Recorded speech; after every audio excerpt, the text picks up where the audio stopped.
Huge, mammoth, non-conference games. Love it, love it, love it.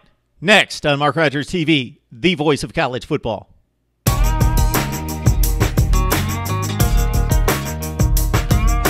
Mark Rogers TV, the voice of college football, breaking down the game that you and I love.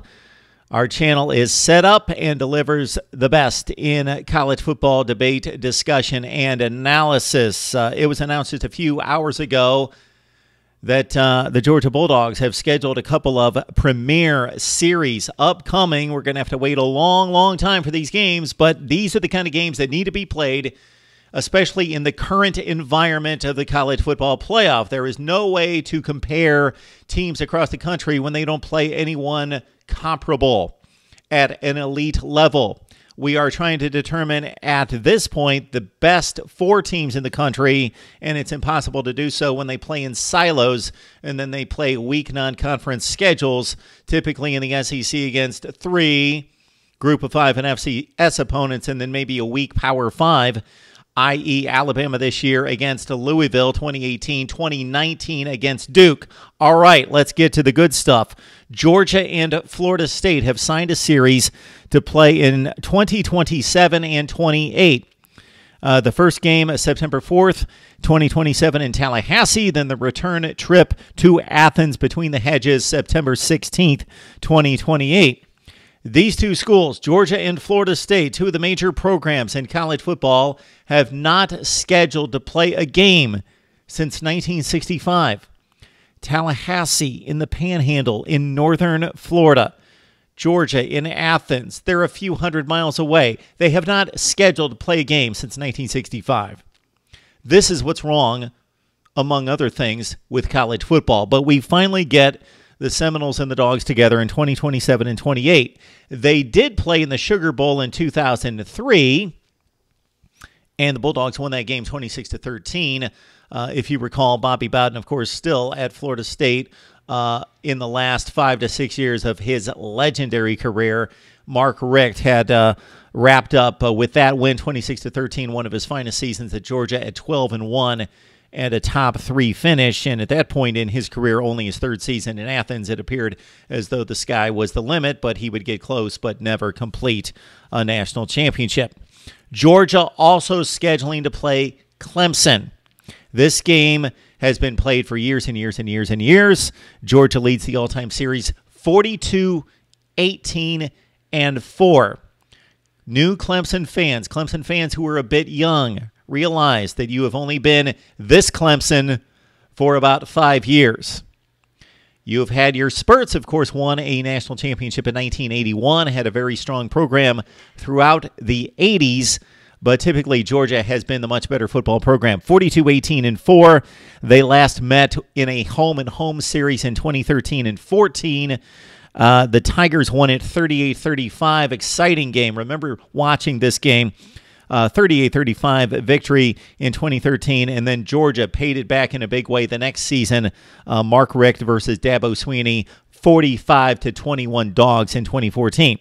All right, looking ahead, September 4th of 2032. This almost seems like space age off in the distance. 13 years from now. I don't want to think about how old I'm going to be then.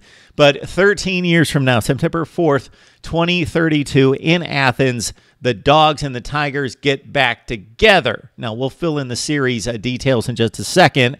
This is what has been signed and announced today.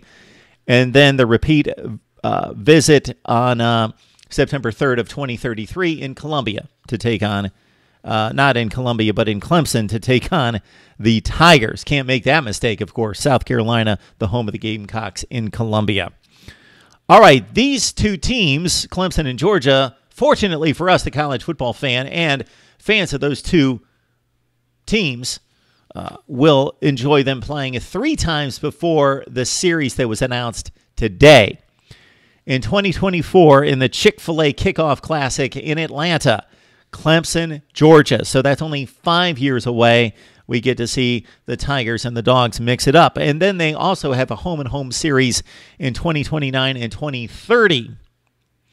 So over the span of 9 seasons between 2024 and 2033, Actually, I believe that would be 10 seasons. Georgia and Clemson will play 5 times in 10 seasons, so that's a good thing. Back to Georgia, Florida State. They have not, of course, played nearly as many times, the 64 times that Georgia and Clemson have met. Georgia, Florida State all-time goes the Dogs' way, 6-4 in the series. Georgia's biggest win in 1959, pasting the Noles 42-0, and Florida State won a 1962 game, 18-0. That's their largest margin of victory. This sets up really difficult schedules for Georgia in particular. I love, cannot emphasize enough, and if you've been watching me for the last few years, I've talked about this over and over and over and given credit to the likes of USC and a few other schools out there who have scheduled multiple Stanford, multiple Power 5, and not just Power 5, but difficult Power 5 schedules. Not just, you know what, we've got 4 non-conference games, we're going to schedule the one Kansas State, and then we play the group of 5 in FCS, and most likely we're going to be better than Kansas State, and we'll be good to go. We got in our one Power 5, give us credit. No. Look at USC's schedule through the years, and they're not the only one, but they are the classic example. And, of course, the schools in the SEC Eastern Division and the ACC Atlantic that have to play that traditional rival, Kentucky, Louisville, Georgia, Georgia Tech, Florida, Florida State, Clemson, South Carolina. If they add another one, then suddenly they're playing a difficult 2 games, most likely, depending on the status of those teams for that particular year. But when you're scheduling Florida State every year, typically you're going to get the Florida State, not so much in the last 2 years. Keep in mind that Pitt of all teams, last year played Penn State, Notre Dame, and UCF. Okay, getting back to Georgia and this gauntlet in 2028 and 2029, believing that these schools are going to be where they're supposed to be.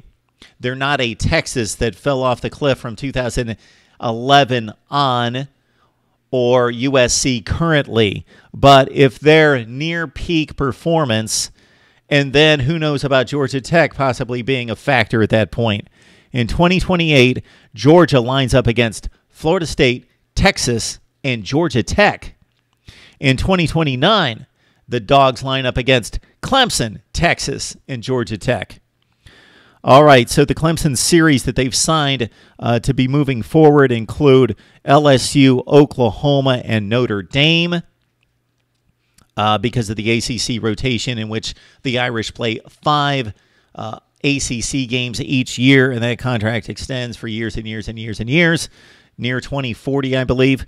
And for Florida State, they always play Florida, and they also have to deal with the Irish on the rotational basis roughly every 4 to 5 years or more. All right, this is what we love. Big non-conference games. Would love to get your reaction on Florida State, Georgia, Clemson signing up for home and homes in about 10 to 15 years. Let's talk it up right here at Mark Rogers TV, the voice of college football. Smash the like button if you want to see us grow and continue to deliver the content and the debate that we do each and every day. And, of course, share the videos. That's key. Please share the videos, especially those ones that you love. Get them out there. Cause more discussion and debate, and subscribe as well. Right here at Mark Rogers TV, the voice of college football.